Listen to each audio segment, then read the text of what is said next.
are the best kept secret in the universe. We work for a highly funded yet unofficial government agency. Our mission is to monitor extraterrestrial activity on Earth. We are your best, last, and only line of defense.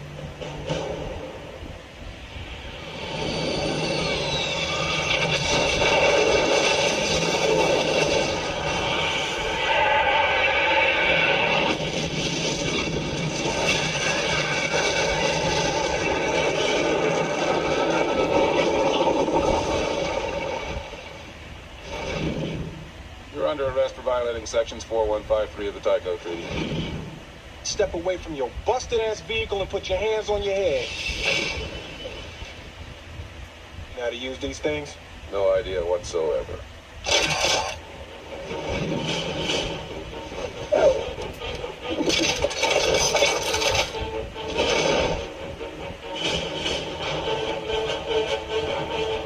Men in black. Protecting the Earth from the scum of the universe.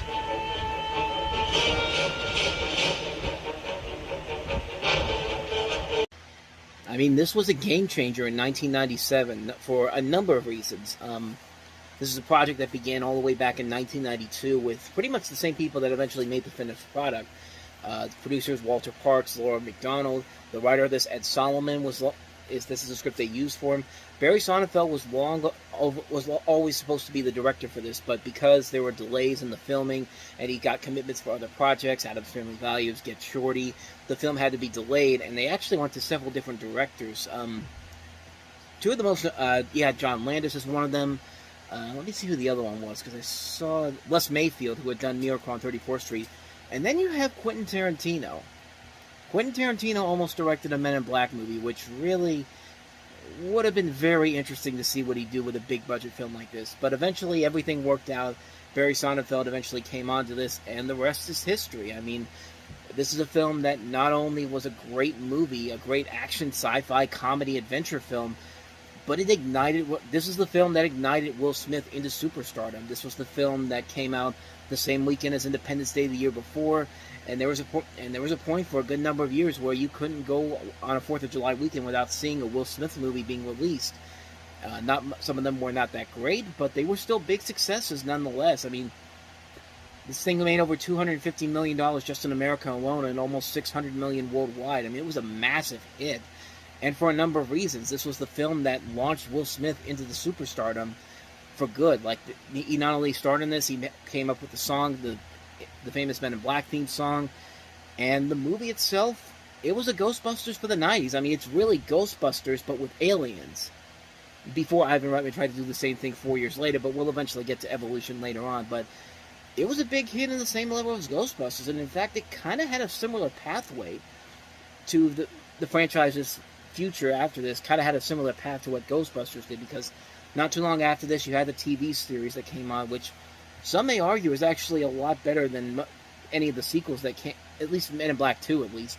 But Men in Black 2 followed 5 years after this film, and then they waited. The big difference between Men in Black and Ghostbusters is that Men in Black actually got a third film that came out many years later, but and the big differences between Men in Black and Men in Black 3 is that Men in Black and let me rephrase that. Men in Black was a great film. Men in Black 2, not so much, on the same level as something like Ghostbusters 2, but Men in Black 3 kind of turned the series back around again. It was a serviceable conclusion to the series. It brought back a lot of the charm from the first movie, and they made a really good conclusion to the series until they eventually did a standalone spin-off with Thor and Valkyrie, Chris Hemsworth and Tessa Thompson, with Men in Black International, but we don't want to talk about that one. Let's talk about the great things about this movie, because really, a lot of this movie still holds up after over 25 years. I mean, this is still a film that still is very funny.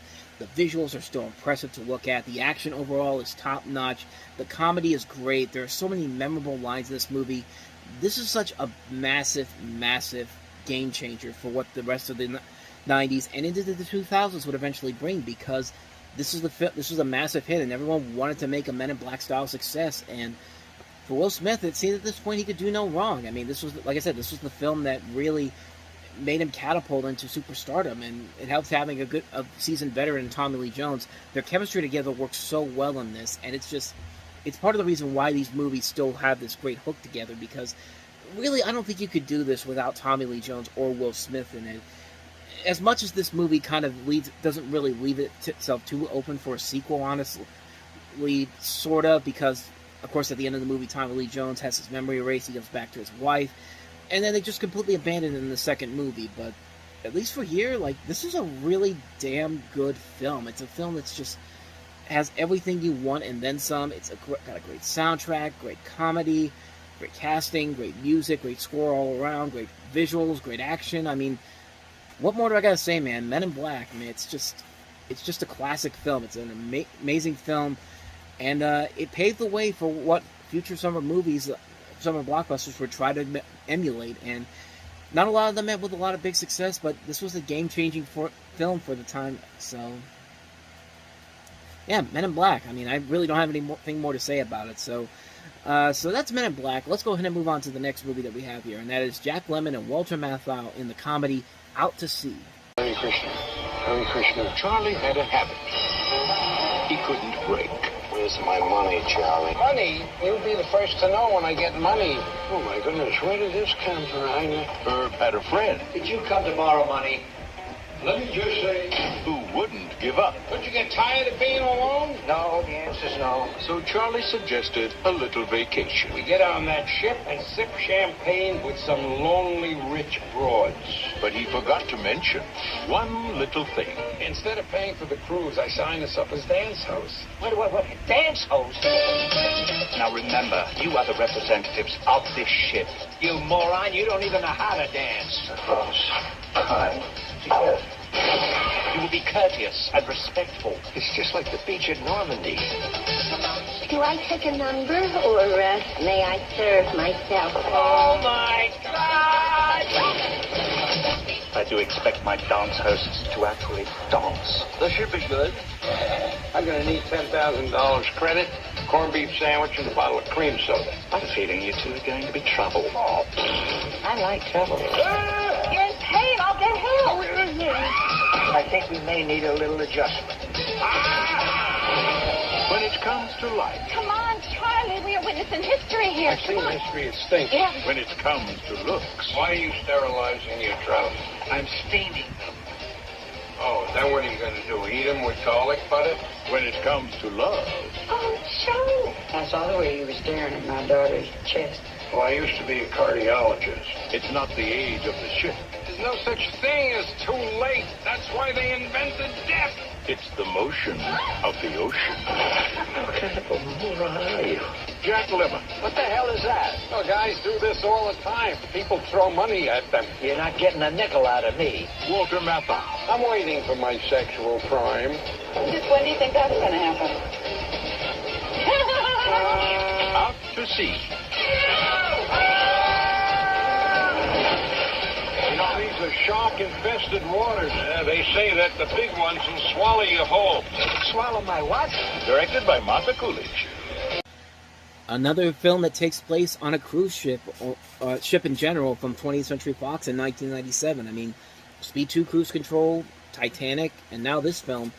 Probably the most underrated of the bunch. No question the most underrated of the bunch. I mean, Jack Lemmon and Walter Matthau, their second to last film together before, of course, Walter Matthau died in 2000 and Jack Lemmon shortly afterward. And probably their last great film together. I mean, this is a really funny movie. This is Jack Lemmon and Walter Matthau working off each other at their absolute best. I mean, they're having a really good time in this film. And they've got a great supporting cast to work around with. Diane Cannon's very good in here. So is Gloria Haven, Elaine Stritch. Brett Spiner is freaking hilarious in this movie, man. Like, this is the first thing I saw him after I saw him in Star Trek The Next Generation. I didn't even recognize him at first. And I thought, is that Data? And it turns out, yeah, it was Data. And it just showed me that, hey, Data's got some range. I mean, he's really good in the film, and this film really is funny. It's no groundbreaking film whatsoever, but at the same time, it doesn't really need to be. You just need to give Jack Lemmon and Walter Matthau a good script to work off of, and they can make the comedy work here. And this film definitely proves that comedy definitely works very well here. More so than what would happen in their last film together, which is The Odd Couple 2, which did not have the best of scripts and was actually pretty bad, of all things considered. But we'll eventually get to that one in 1998. But Out to Sea, like I said, is a very underrated movie. I don't think a lot of people really bring it up as one of the fun movies that Jack Lemmon and Walter Matthau did. But it is a really funny film. Like, I really enjoyed this movie a whole lot.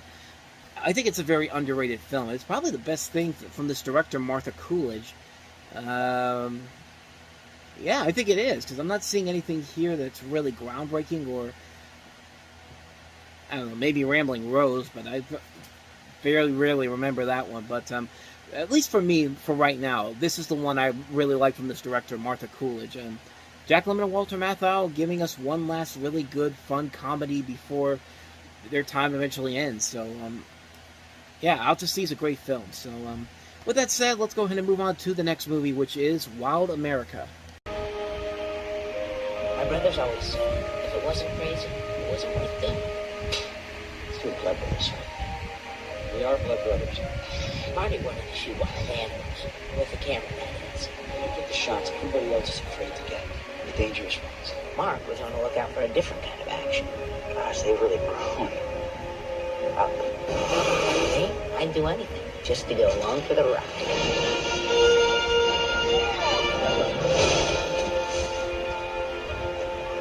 Blood! Then one day something happened. Go on, have a look through it. Yeah. That was totally wild. And for adventure. You know what that sound is? Hundreds of sleeping bears ready to wake up and tear our faces off.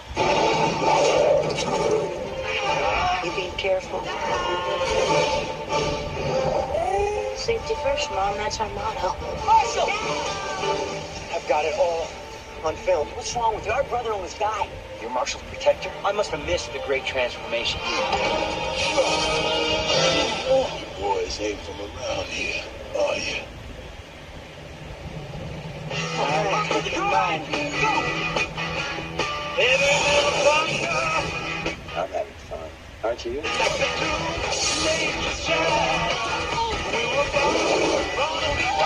And Taylor Thomas, Devin Sawa, and Scott Bairstow.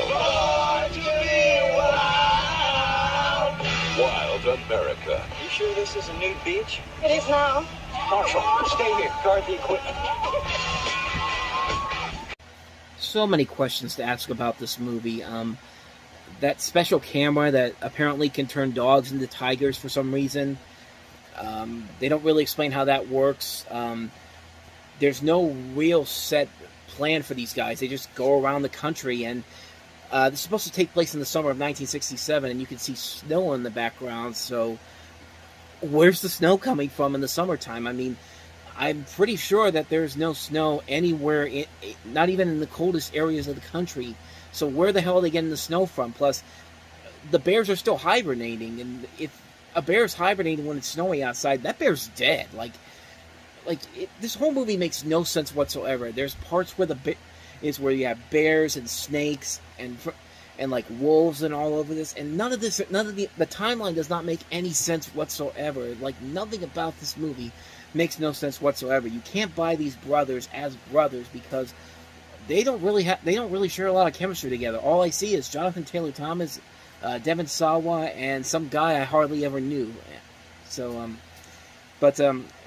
and yes, that is Danny Glover in that one clip there, who apparently was so embarrassed in this movie he's uncredited in here, because clearly this is the movie he needs to be embarrassed by, not that other movie he did this summer with Joe Pesci. No.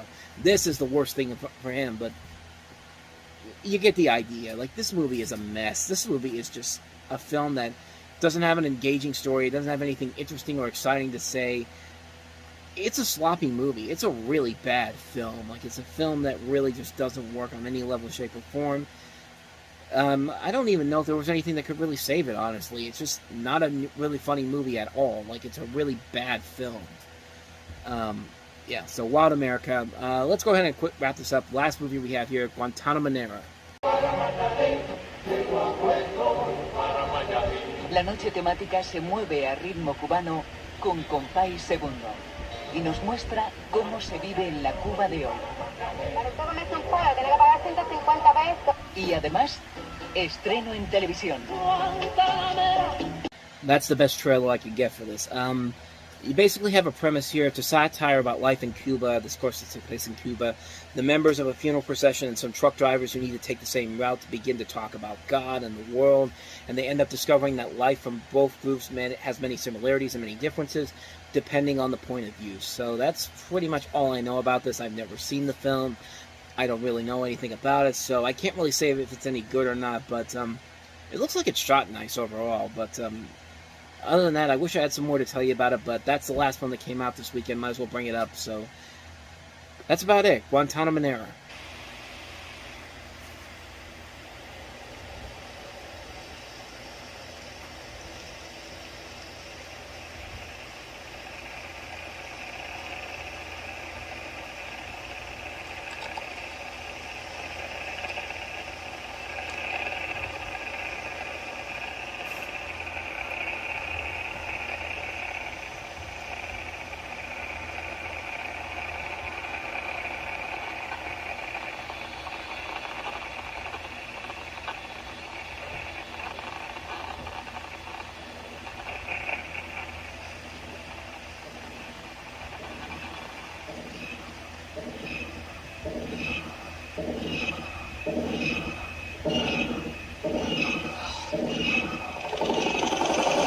Detection of an unidentified radio source from deep space can neither be confirmed nor denied. Whatever it is, it ain't local. Position? I checked interferometry somewhere in Lyra, I think. Vega? Can't be. It's only 26 light years away. I want all these people out of here. Your having sent this announcement all over the world may well constitute a breach of national security. This isn't a person-to-person call. This may be an announcement to get our attention. The president's called an emergency meeting. You know those interlaced frames that we thought were noise? This has structure. I'm going to recommend to the president that we militarize this project immediately. There's no reason to believe that their intentions are hostile. There's no proof of that. Why don't they just speak English? Mathematics is the only truly universal language, Senator. Buried within the message itself is the key to decoding it.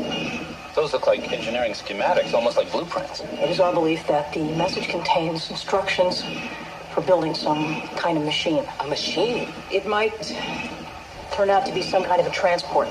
Transport? The fact is, you don't know what it does. It could be anything. Nobody's saying this is dangerous. They're gonna build it. Who gets to go, though? It's complicated, Kelly. Who gets to go? By doing this, you're willing to risk your life. You're willing to give your life and die for this. Why?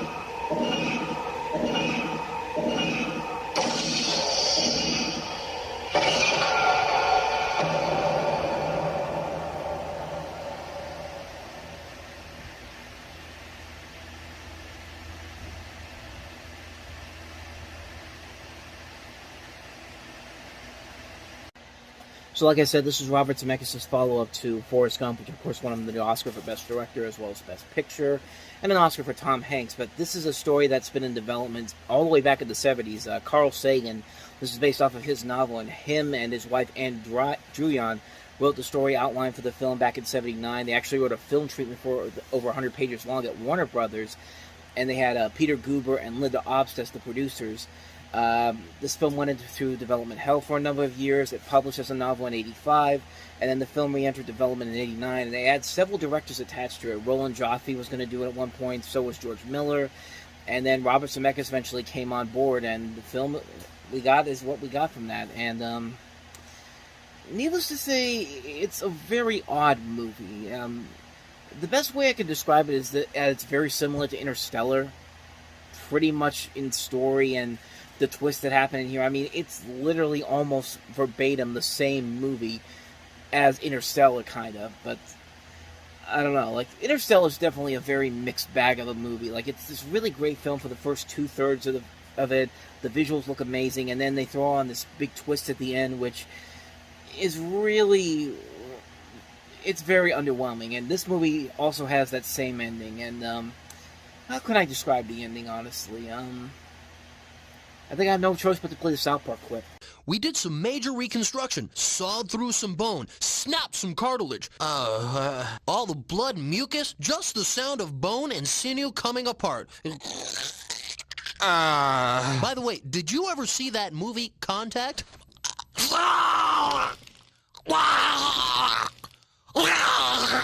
Oh, stop! That movie was terrible! Oh, I'm sorry, Mr. Garrison. Why don't you get some rest? I'll check on you a little later.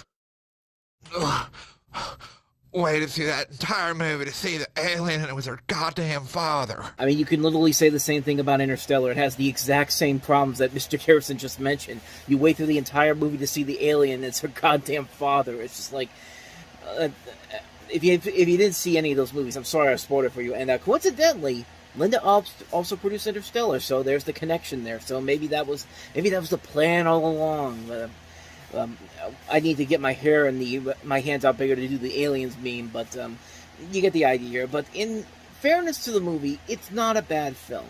It isn't a bad film. It's a fairly well-made film. Jodie Foster gives a really good performance. So there's Matthew McConaughey, a really good supporting cast in here. You see James Woods, Tom Skerritt, Bill Fichtner, John Hurt, Angela Bassett, Rob Lowe, Jake Busey, David Morse. It's got a really good cast to make this movie work.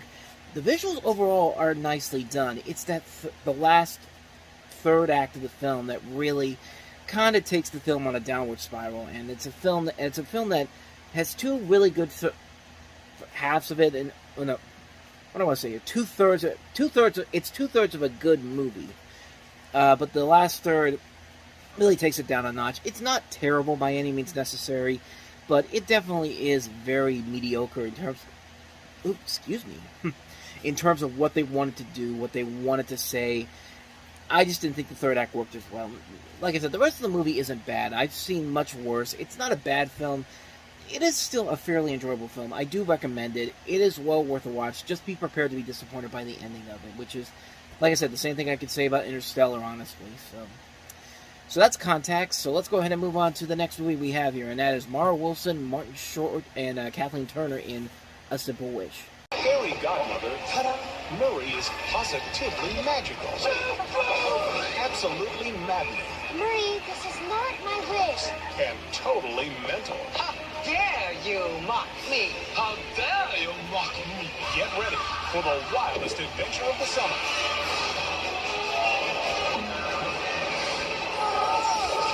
A Simple Wish, rated PG. Starts Friday, July 11th at theaters everywhere.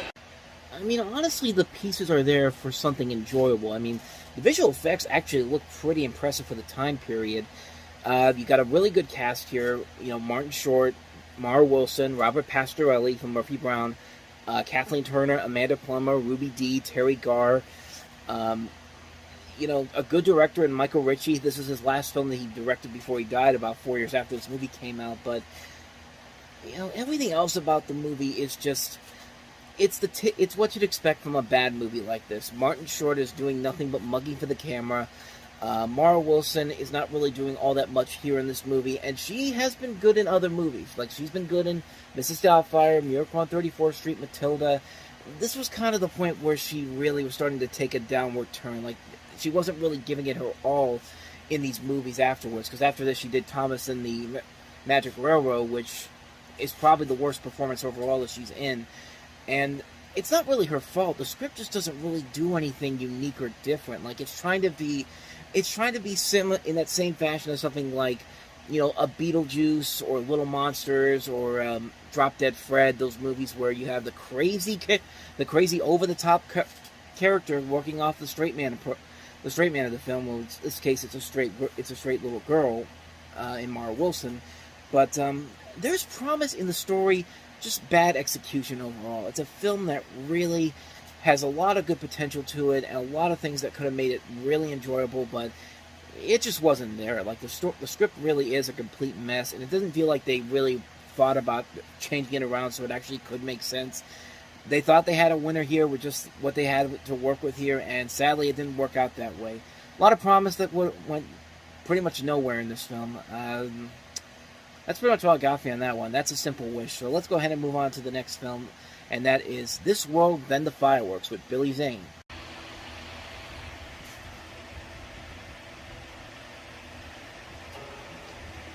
Marty Lakewood is a crime reporter.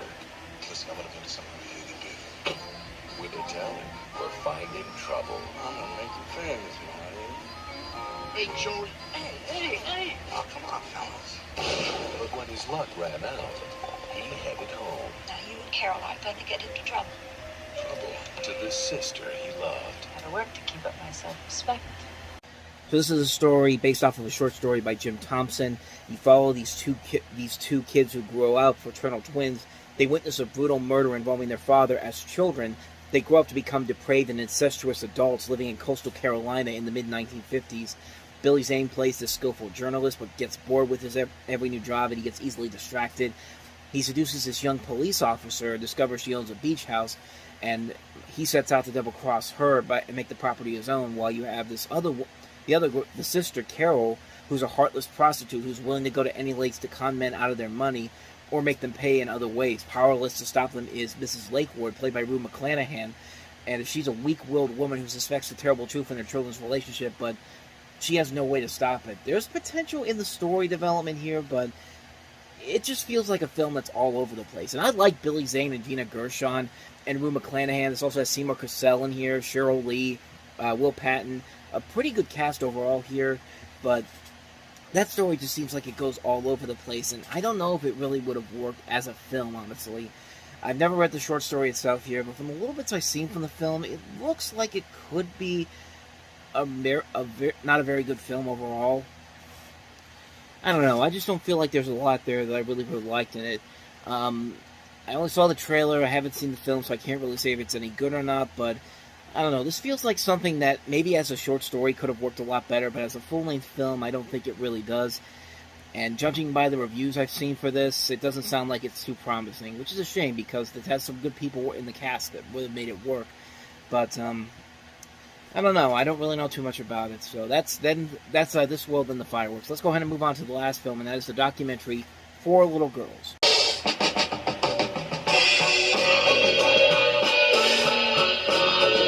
I did not know this. This was a documentary directed by Spike Lee, and the 4 little girls they mention here are Addie Mae Collins, Carol Denise McNair, Cynthia Wesley, and Carol Rosamond Robinson, who, of course, were the 4 children that were killed in the 16th Street Baptist Church bombing in Birmingham, Alabama in 1963, which, if you've seen the movie Selma, that's how the movie literally begins. You see that in the beginning, and Selma's a great movie, by the way, but I've never seen this movie before, and like I said, I had no idea that Spike Lee directed this movie. I completely forgot that he did this documentary, and I've actually seen it since I found out about it, and it was actually a really good movie. It's a really interesting little documentary.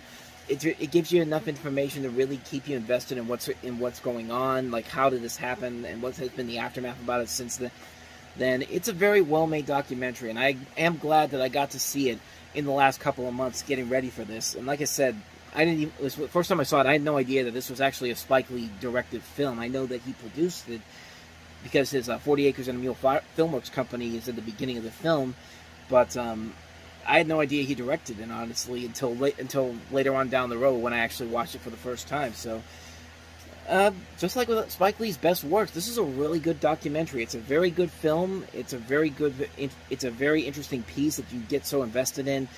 It features a lot of what makes Spike Lee's movies so great to watch, and it's just a really remarkable documentary. It's a really well-made film. I'm glad I got a chance to see it recently to see that, hey, Spike Lee did have some really good movies in the late 90s compared to some of his movies that were not quite the big successes that were there at the beginning of the 90s, but there were still some good films here and there. And this was the first of the several documentaries he'd actually have his hand on as a director on. He's done several of them, including the original Kings of Comedy. He did the Kobe Bryant's documentary, When the Levees Broke, was a great one.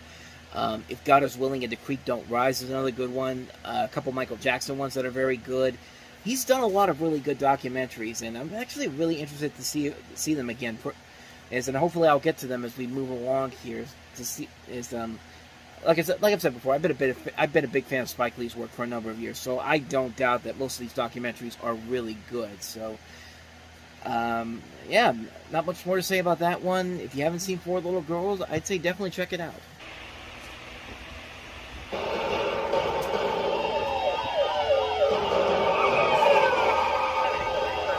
We have a breaking story at the Bay Bridge. Nobody knows knows who he is. Nobody knows where he's from. But everybody knows where he's headed. Watch out for that!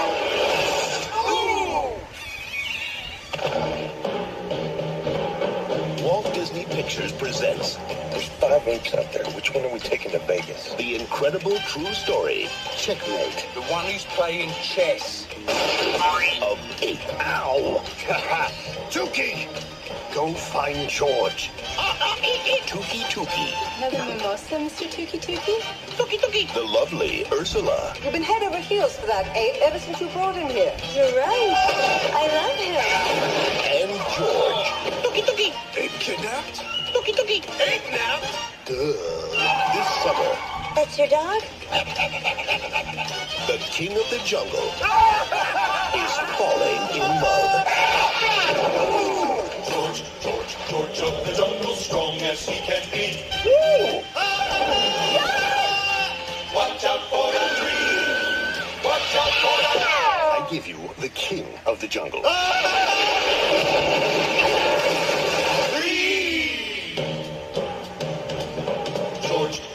George of the jungle, friend to you and me.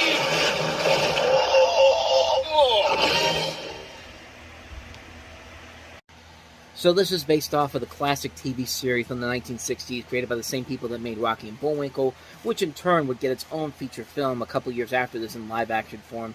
We'll eventually get into that one too, but our focus is this one with Brendan Fraser starring in the title role. You got Leslie Mann playing Ursula, George's love interest, and Thomas Hayden Church is in this movie as well as Holland Taylor, Richard Roundtree. John Cleese plays Ape in the film. George the Jungle Man is a really damn good movie. It's a really good, straightforward adaptation of the classic TV series. They do a very good job of this with the satirical comedic edge to it. I mean, there's a lot of funny moments in here. Everybody is cast in the film very well here. The comedy is top-notch. The CG effects, for the most part, are fun. They're goofy at times. Like, I mean, his pet elephant Shep, who acts like a dog, the CG effect is not always memorable. Sometimes the CG on the dog and Shep looks actually kind of really dated, but at the same time, that's kind of part of the charm of the film. Like, this is made, obviously, over 25 years ago, so obviously the effects aren't really going to hold up as well. They do for the most part, but sometimes they do get a little bit corny here and there, but at the same time, you kind of have to admire it because of what the movie is. I mean, it's a straight-up satirical comedy, so in this case, I definitely say it works fine like it is. There are a lot of effects in this film that still kind of hold up there.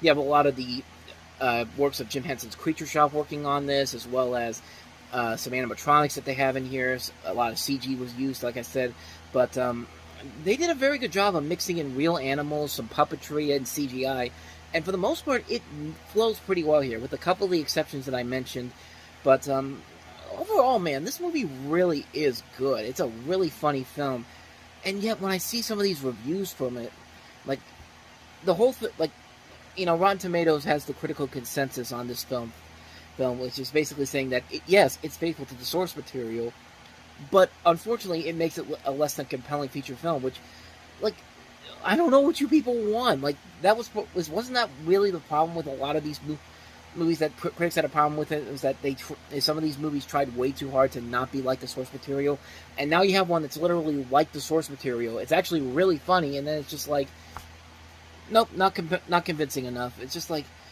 I just don't get it. I always thought maybe film criticism I thought back then was better than this. It is now, but I don't know. Maybe maybe it was always like that. But there were people that did like it. Of course, Gene Siskel and Roger Ebert liked it. They gave it 2 thumbs up. It did get some good reviews, and you know, really, when has critical review? I mean, honestly, critical reviews don't really mean that much here. I saw it as a kid. I loved it, and watching it again recently, I think it's even funnier than it was back then. I think it is still very funny. Brendan Fraser just fits the role of George so well here. I like Leslie Mann in here. The comedy overall is just top-notch. It's just a really hilarious movie. It's a film that still it's held up well over time. It's just such a brilliantly funny film. I love it. A lot of people love it too. And quite frankly, if you see the film, you can kind of see why. Even if you didn't grow up with the original TV series, it's still just a good, fun movie. It's a ton of fun to watch. Very funny, very hilarious. And, yeah, man, it's just a really damn good movie. I love this film. If you haven't seen this one, definitely give it a shot. I think if you go into it with the right mindset, that's not going to be... It's going to be a satirical comedy of the TV series. And even if you've never seen the TV series, I still think you could find more than enough here to get a whole lot of good laughs out of it. George of the Jungle, a really funny film. So let's go ahead and move on to the next film we have here, and that is Martin Lawrence and Tim Robbins in Nothing to Lose. Now we're still on for tonight. You still love me? I love you. I'm going to try to beat her home. I'll surprise her. Nick Beam is about to come home to the right place at the wrong time. Now, things couldn't possibly get any worse. You listen good. It's so good. Car, keys, walk, now. Helen Keller, I'm talking to you. Boy, you picked the wrong guy and the wrong guy. Oh, man, there's a truck right there.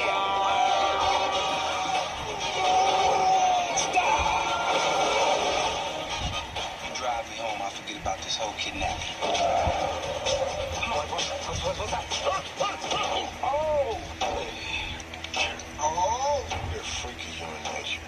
It's clear you have women problems. Put the money in the bag. You weren't gonna leave without me, were you? You take that money back. Move out! I'm not going anywhere until you return. Here we go. How stupid can you be? There are smarter ways to do it. Enlighten me. Wear a mask. You know, I never noticed before, but you got really nice eyes. Touchstone Pictures presents. I'm alive! Two men with everything to gain. You go for the big score. Am I hearing you right? One robbery, You're set. and nothing to lose. Money! It's not so much. Your money's half a mile. Let go! Do that door. Back off. Oh. I don't want to die like this, Nick. I really don't think you should be moving right now. Call the paramedics. Have them meet me with a gurney. I'm going to count to 3. 1. Don't touch the sheet. 2. Are you on 2 already? 3. I got it. Go. Wait. Nothing to lose. What kind of man stays out till 2:30 in the morning? Don't you talk back. Don't talk back to your mother. You got that slap cause you with it. This is Steve Odekirk's follow-up to Ace Ventura: When Nature Calls as the writer and the director. And, it's a really funny movie. It's a really solid film with Tim Robbins and Martin Lawrence playing off each other. They have really good comedic chemistry. The movie is very funny.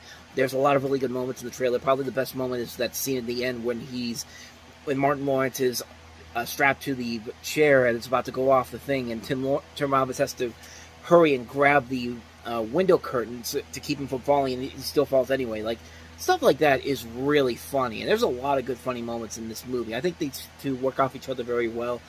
For Martin Lawrence, this was his first major movie role after Martin ended. He had been in a couple of other films before this, but this was the first real chance to show that he can have range as an actor outside of the show Martin, which had just come to an end a couple of months prior to this, and it eventually led to a pretty successful film career for himself. And like I said, it's a really solid film, a great cast overall here. John C. McGinley, Giancarlo Esposito, Michael McKean, Kelly Preston, Rebecca Gayheart. You see Irma P. Hall there. Blake Clark also is in the film as well. It's a really solid movie. It's a very funny film. Tim Robbins and Martin Lawrence, they work off each other so well. It's a really funny premise overall. I really like it a lot. I think it's a very funny movie. A very underrated film for Martin Lawrence, honestly, compared to what he'd do later on down the road. But this is a really good film. I highly recommend checking it out. So with that said, let's go ahead and move on to the next movie, and that is Jackie Chan in Operation Condor. An international terrorist organization is about to seize a fortune in stolen gold. In their hands, it would be the ultimate weapon, and the only one that can stop them is a secret agent, codename Condor. But on this mission, Jackie Chan won't be going in alone.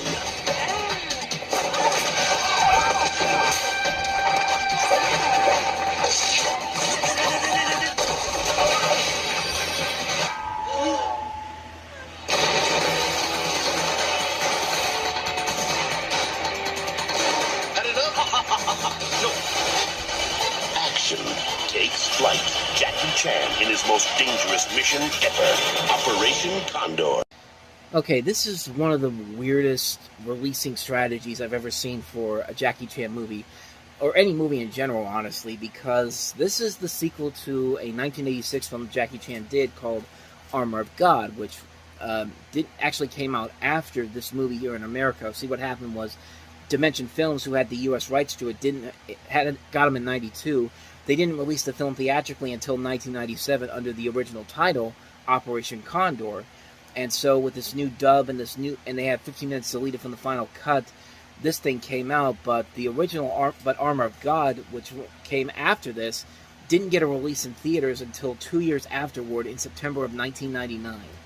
Like, it's one of those weird releasing strategies that they have here.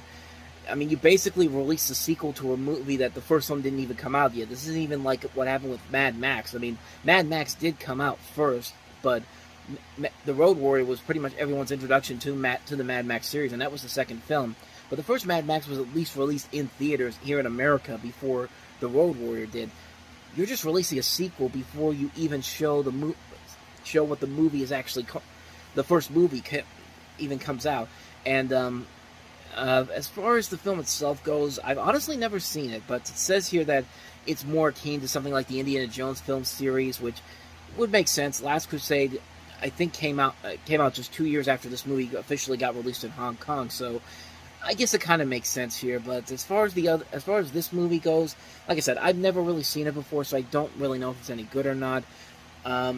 It has some decent reviews to it, and it wasn't seen as a bad film by the reviews I see here, so I mean, it's probably going to be good. I've seen the other Jackie Chan movies that were coming out at the time, Rumble in the Bronx, First Strike, is those type of films, so I mean, it could be good, but it's just such a weird releasing strategy to bring out a sequel first before you even bring the original here to the U.S. I mean, it just feels really weird to do that. So that's pretty much all I know about Operation Condor, unfortunately. So let's go ahead and move on to the next film, Mrs. Brown. He was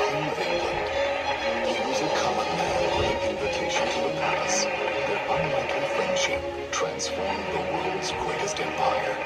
Roger Ebert raves Mrs. Brown is an early candidate for big-time Academy Award nominations. ABC's Joel Siegel calls it one of the year's best films. Without you, I cannot find the strength to be who I must be.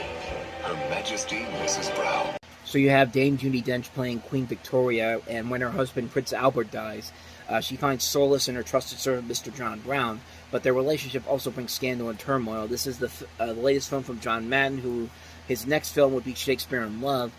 And this film, I don't really remember too much of it, honestly. I saw it a long time ago, but from what I did remember from it, I did enjoy it, mostly because of Judi Dench as well as Billy Connolly playing John Brown here. I thought he gave a really good performance in here. It's a very unusual performance from somebody that I usually see in his older form. Like, the first time I ever saw Billy Connolly was in stuff like The Boondock Saints and Brave, Lemony Snicket's A Series of Unfortunate Events. I didn't know he was in the X-Files movie until I really looked into it, but he looks very different in this movie than what I'm used to seeing here, and it actually does kind of, and from what I remember from it, I did remember really liking his performance in here. I think that's the thing that really did carry me over from the one time I saw this movie several years ago, where the two performances, the leading performances by Judi Dench and Billy Connolly, were so good. But like I said, it's been a while since I've seen this film, so I don't really know if it's going to hold up over time. But from what I remember from it, I do remember liking it, so there is that. So, that is Mrs. Brown. So let's go ahead and move on to the next film, The Swan Princess Escape from Castle Mountain. Return to the excitement. Change me into a swan. Return to the action. Hang on. Return to the magical world of Swan Lake in The Swan Princess Escape from Castle Mountain. You could be stuck as a swan forever. When a sorcerer casts his evil spell, this world is about to see the reign of Claudius. It's up to Prince Derek to save the kingdom. I gotta go after this guy. And up to the beautiful, mysterious swan to save the prince. Derek! Save yourself, Odette. It's an all-new adventure with all new songs. The Swan Princess Escape from Castle Mountain. And evidently this got a theatrical release. It actually got a theatrical release before it eventually came to video 6 weeks later, and literally 6 weeks later it came out on video. And I always thought this was just a direct-to-video sequel, but it's not. I mean, it looks like a movie that would have been on big enough for a theater screen, but other than Michelle Nicastro and also Steve Vinovich, nobody else from the first movie comes back in this movie. No Stephen Wright, no John Cleese, no Jack Palance. And, I don't know, the movie kind of feels like it's a very generic film. It's pretty much the same premise as the first film. And the first one wasn't even all that exciting, honestly. I was really bored by this when I watched this as a kid.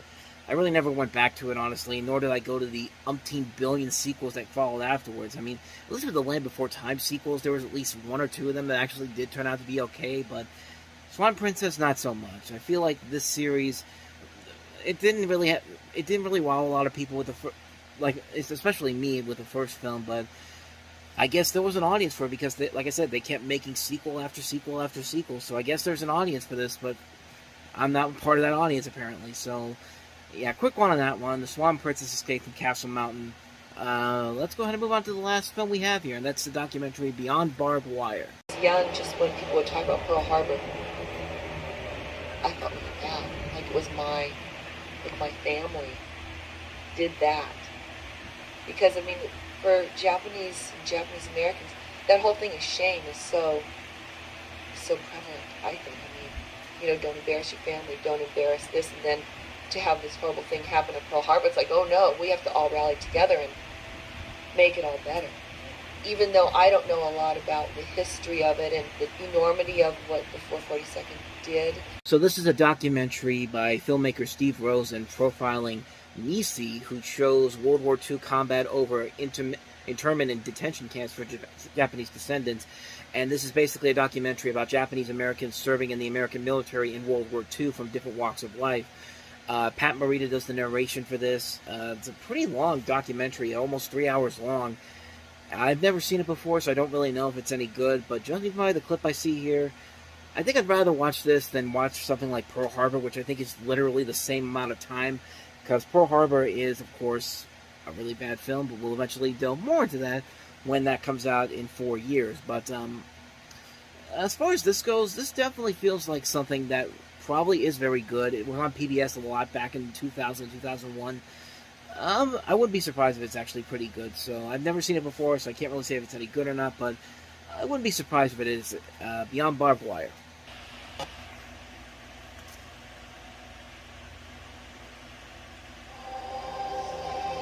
Tonight, CNN has learned of a crisis involving the President of the United States. Intelligence has reported that Air Force One... Administration sources are denying these reports. The President and the First Family were scheduled to depart Moscow earlier this week. We will keep you informed of developments as they happen. The Vice President has scheduled a press conference for later this evening. Ladies and gentlemen, I have a statement. The President's plane, Air Force One, has been hijacked.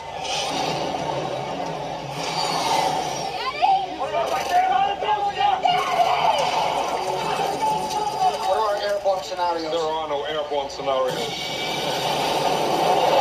How the hell did this happen? How the hell did they get Air Force One? You know who I am? I'm the President of the United States. The United States does not negotiate with terrorists. No! No! Leave her! No! Leave her! Just leave my family alone. The President is up there with a gun to his head. Which one lives? I love you.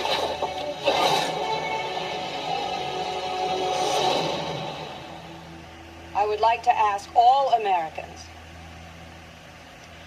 to pray for the safety of everyone on board Air Force One.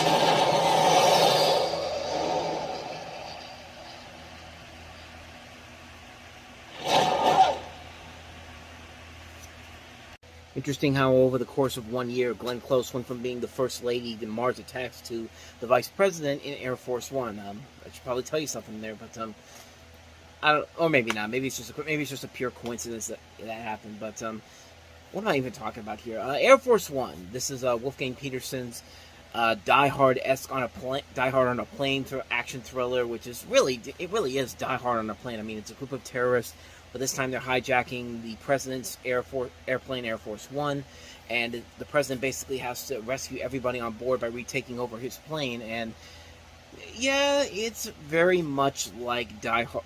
It is very much a Die Hard ripoff, but at the same time, it's Harrison Ford, man. I mean, Harrison Ford is a likable, charismatic actor. I mean, some might even consider this to be kind of the expansion of his character from the Jack Ryan movies, and Patriot Games to Clear and Present Danger to this, which is pretty much kind of, as some people have said, it's kind of.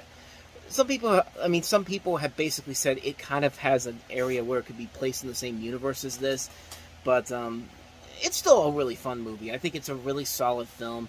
Harrison Ford does what he does best in here. He plays a great action hero in this. I mean, Gary Oldman's a really good villain here. The cast overall is very good here. Glenn Close is great as the Vice President. Wendy Crewson, William H. Macy, Dean Stockwell's in here. Jürgen Prochnow, just a really solid cast overall in this film. And it is pretty interesting to make the President of the United States an action star. Like, it's a fun concept to work with, especially with a guy like Harrison Ford at the helm of it. And what's funny is that Bill Clinton, who was president at the time, saw the film twice in theater, and gave it good reviews.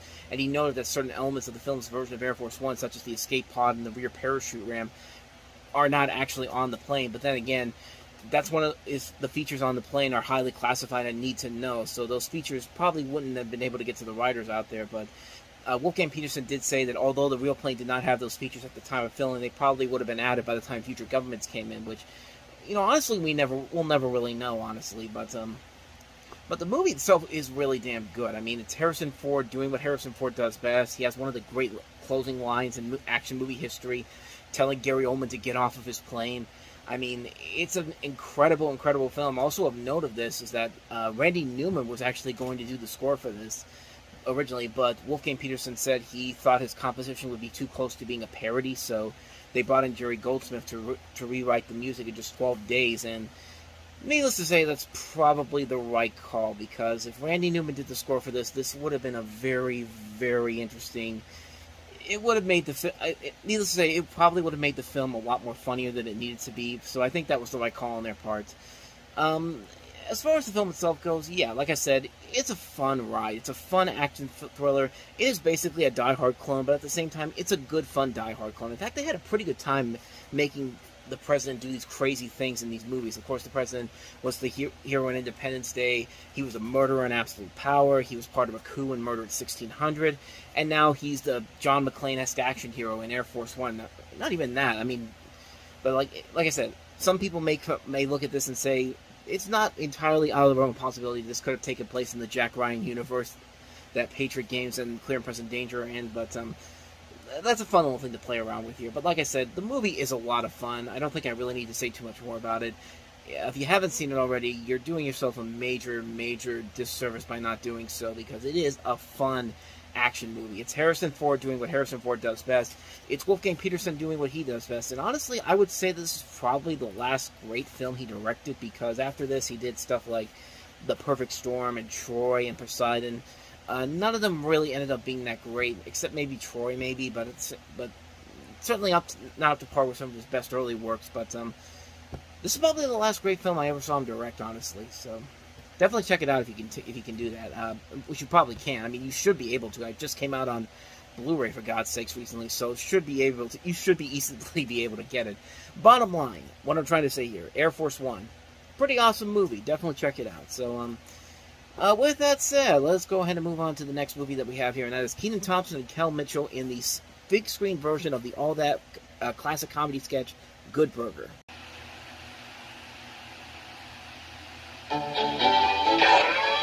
Hey, Alfalfa, would you please take my order? Ooh, sorry, no can do. I'm the drive-thru guy. You need the counter guy. Hey, where's Ed? Morning, girls! This summer, Nickelodeon's hit comedy Sorry! hits the big screen. Welcome to Good Burger, home of the Good Burger. Can I take your order? Good Burger. starring Nickelodeon's biggest stars, Keenan and Kel. Oh, man. One thinks he's all that. You have messed up my afro. Why? The other isn't all there. Strawberry jacuzzi, They're the hard-working crew of Good Burger. Just give me a good shake. Really? But now, Mondo Burger's going to be the biggest burger chain on this planet. the competition is out to swallow them up. You guys are grass. Dad, you need a Tic Tac. Get him! And they're putting their buns on the line. This is what I call fast food. Hey, come back here! You're messing with the wrong fella now. In the battle of the burgers. Your turn. You're not like other people are. Paramount Pictures, in association with Nickelodeon Movies, present Keenan and Kel. Could you kindly point us in the direction of the little girl's room? Better watch your butt, man. Okay. In the family comedy with everything on it. Why? I give up. There is no way a guy can watch his own butt. Good Burger. Y'all ready for this? Can I take your order? I suppose if Saturday Night Live can turn many of their famous recurring sketches into featured films, I guess All That could do the same thing. But I mean, other than Good Burger, what other popular sketches from All That could they really make a movie out of? I mean, I know they have other segments that we've seen a lot during the heyday of All That, but honestly, I can't really think of any right off the bat that probably would have made for a movie. So this is probably the only thing they had left to work with here. But I mean, this is pretty much on the level of a typical SNL movie based off of a sketch. There really isn't a whole lot here to expand on with this concept, and because of that, I think the movie kind of stumbles a little bit. With that said, there is some nostalgic enjoyment I take from this because I did watch this a lot as a kid. As somebody who grew up watching a lot of Nickelodeon as well as all that back at the time of its release. I mean, look at the shirt I'm wearing right now. It's a little Hey Arnold shirt, and I used to watch that a lot when I was growing up. It was nice to go back and watch this again. You know, like with Harriet the Spy, it's not a bad movie. There are redeemable qualities to it. I think Kenan Thompson and Kel Mitchell have that great comic chemistry they usually have to make make their humor work. They had that on All That. They had that on Kenan and Kel. And they do carry the movie, and they have a lot of the film's funnier lines and moments. But other than that, though, Good Burger's a movie that's, I think, more people who grew up with All That and Kenan and Kel would enjoy more than most people would who are just coming to this anew. And I was one of those people, so for me, it's fine for what it is. It's a breezy, fun, over-the-top comedy that doesn't make a whole lot of sense or even really should have been made into a movie. But for what it is, it's a guilty pleasure movie. I put it up there with stuff like Space Jam and Speed 2 Cruise Control as one of my favorite guilty pleasure films. If you've seen All That and Kenan and Kel, you'll really like it for nostalgic sakes, but if you didn't, you're probably better off just avoiding it. And I know at the time I'm recording this, Good Burger 2 is currently in production right now, which I don't know about that one. I mean, I have this thing with comedy sequels where if it takes more than 4 or 5 years after the first movie came out, it's probably not best to do it unless you really have a good script for it, which I think they're just making it for nostalgic sake. I mean, it's a Good Burger. It has a huge cult following, and Kenan and Kel are still very popular. So it wouldn't be surprising if this is being made for nostalgic sake. So who knows? It could actually be good, but we'll see how that transpires. But like I said, Good Burger's a good, fun, guilty pleasure. But if you've never seen All That, you've never seen Kenan and Kel, it's probably best to skip it. So with that said, on to the next film, and that is Star Maps. Ready to take the ride of your life. Star Maps, the film the New York Times calls a California midnight cowboy. Show me how much you want it. Striking and sexy, says Newsweek. I'm an actor. This is what I want to do. Get back to your corner, and that's it. You're dead. The most controversial film of the year. Maybe you do belong in front of the camera. Star Maps. So this is a story that takes place between the gap that exists between East and West Los Angeles as Latino kids trying to pursue the American dream. After 5 years of living in Mexico, this 18-year-old youth returns to LA with aspirations of becoming a movie star. And at the urging of his father, a pimp who sells maps to stars' homes as a cover, the young man turns to hustling as a way to meet Hollywood insiders. And things start to look up when he hooks up with the producers of this popular daytime soap opera. However, its overbearing father and mentally unstable mother, his father and his mother threaten to get in the way of his dreams, and This is directed by Miguel Artero. This is actually the first movie he ever directed. He'd later go on to direct stuff like Chuck and Buck, The Good Girl, Youth in Revolt, Cedar Rapids, and he directs some pretty bad movies. Alexander the Terrible, Horrible, No Good, Very Bad Day, as well as Like a Boss, both of which were on my top 10 list for the worst movies of those years that they came out. I've actually never seen this movie. I've never heard of it, honestly, and I really didn't know that he was that same director did this. That same director that made those movies did this film. So really, I don't know if it's any good or not, but it definitely looks like it could be pretty promising. I mean, it looks like a film that could be very well done. Plus, this director, this is still when he was making some pretty solid films at the beginning of his career. So I wouldn't be surprised if this was actually more fun than it actually has any right to be. But I don't know. I'm definitely curious to check it out one day. Maybe I will. But that's pretty much all I know about Star Maps. Let's go ahead and move on to the last movie we have here, and that is The Winner. Baby,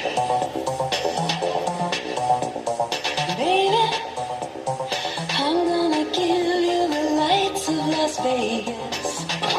Phil was an ordinary guy with an extraordinary gift for making money. He's been on a winning streak for 5 weeks and he hasn't lost once. I love this guy. How'd you get so damn lucky? Now, A lot of people want your lover boy to lose. He's not gonna lose. the girl wants to marry him. We're in this together. Why do you only play on the Sundays? The mob wants to kill him. Why owe some people a lot of money? $500,000. And his brother just wants a piece of the pie. Why did you come? I came with Dad. Directed by Alex Cox, who gave us Repo Man as well as Sid and Nancy back in the 1980s. This is basically a story about a man who can't seem to do anything but win at the tables in Las Vegas, which of course brings hustlers out of the woodwork intent on using him for financial gain. One of them is the man's brother, played by Michael Madsen, who incidentally is trying to find who it was that killed their father, while still another is a woman, played by Rebecca De Mornay, who has schemes of her own. Couple all this with drug kingpins, general thugs, and you have a comedy about a fresh twist on surviving in Vegas, which, I don't know, to me it sounds like kind of a one-note premise, honestly. This guy just keeps winning, and then all of a sudden all these people come out of nowhere to try to scam off of him or something. I don't see anything that would have made this an interesting concept whatsoever. This is actually based on a play written by the writer of this, Wendy Riss, called A Darker Purpose, but it's got a good cast to it. Rebecca De Mornay, Vincent D'Onofrio, Delroy Lindo, Michael Madsen, Billy Bob Thornton, Frank Whaley. There's a good enough cast in here that could probably make this work, but at the same time, I don't really think it does, especially when you consider that Alex Cox wanted his name off of this. That's probably not a good sign that he wanted his name to be attached to this, and probably not a good sign that this movie's going to be any good either. So, I don't know. I don't think this is going to be any good, but that cast does have some promise to it, but I'm not really getting my hopes up if I ever want to see this one day. That's The Winner.